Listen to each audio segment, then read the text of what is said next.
All right, we're here at my outdoor worm bin, and the last time we were in here, we started an experiment, and that was chopped versus frozen cabbage.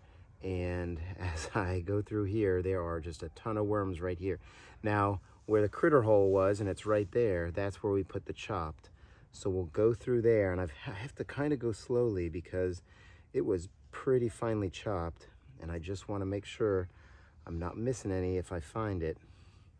So we'll just kind of go through here, and I put a lot of bedding in there, and we had a good amount of people pick chopped, and we had a good amount of people pick frozen. So this was kind of the first experiment where there wasn't an outright winner as far as people choosing, and I see chopped pieces right here. I mean, that's a pretty hard piece of cabbage right there. So we're getting in here, and there's a ton of worms. I don't know if you can see them, but let me kind of dig under.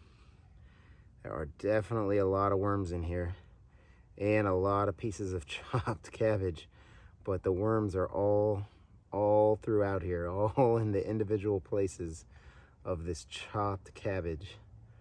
And some of the bedding too is a little bit dry. I put a lot of water in here, but some of this bedding right here is dry. I wonder if that had anything to do with it, but castings below, and we'll just kind of really explore this. They are definitely getting in here and attacking it. Looks like maybe around the periphery, but there's definitely a lot of worms in here. Let me dig through here. And certainly now that I'm kind of mixing it through, they'll get to it even more, but there's still a lot of chopped. I would say they got through a bunch of it, but there is still a lot of chopped in here. Let me look towards the outsides. So yeah, these pieces, I don't know if you can tell, like this is a piece of cabbage. This is a piece of cabbage. Certainly the smaller, really fine pieces, they've already taken care of. But I am seeing some chopped. So I would have to say that chopped is not totally gone through. So let's move over, kind of make our line here of where chopped was. And let's kind of go over to the frozen and see how that is doing. Just kind of slowly getting through here. This looks like a piece of old banana, so that's not part of the cabbage. All right, this is looking a little promising for the frozen folks. Here's some of that bedding. Lots of worms right here. You can already tell right through there. There's a lot of worms.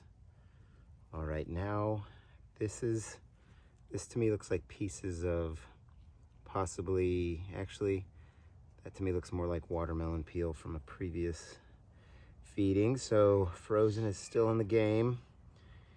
Here's a bunch of worms and a bunch of bedding. Still kind of on the chopped zone. I'm still seeing some chopped over here. So maybe I need to, I'm feeling something more solid. Let me go underneath.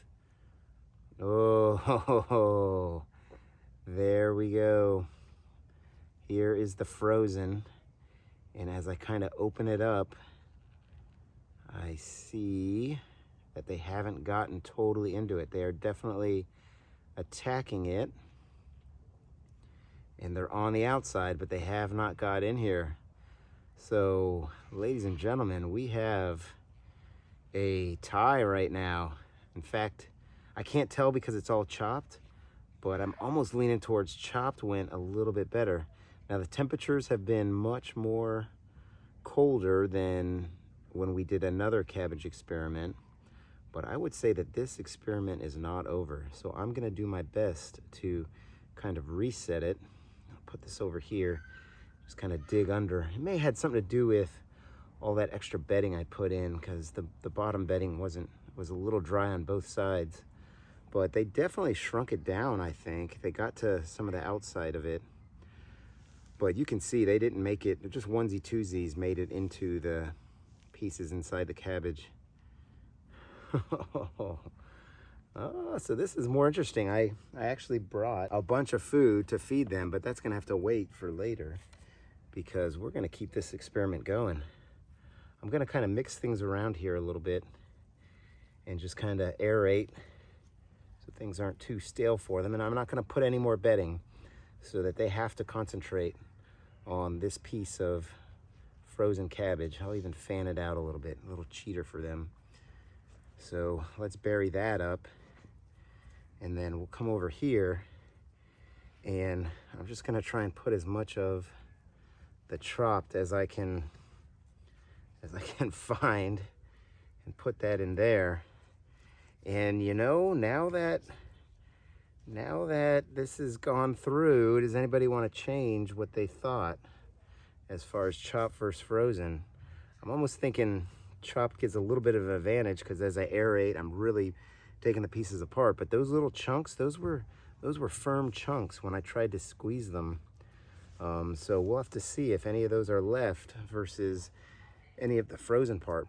And we'll do the same thing. We'll wait for 5 days, and we'll see how everything turns out. So they'll have the equal number of days to kind of process the food. This is what ends up happening, I think, to a banana or something very fibrous. But good experiment. I really thought it was going to be gone, but I think temperature has something to do with it. Let me know too why maybe we didn't see more stuff processed. Was it because they had more food, more bedding, temperature? And overnight it's been getting down into the 50s, and then the highs of low 70s. Versus when I did the other cabbage experiment, it was probably the, you know, in lows of the 60s and highs in the 80s. So that could be something. And these are all red wigglers. So yeah, we'll have to see what we think there. And if you like this video, give me a thumbs up. I'd really appreciate that. And subscribe. I've got a couple three playlists, one for each worm bin. And I run more experiments than just what I run out here in the outdoor worm bin. So check that out if you want. And I think we're going to call this a feeding, or not really a feeding, a continuation of the experiment. So I hope everybody's having a great day, and happy vermicomposting, everybody. Take care now.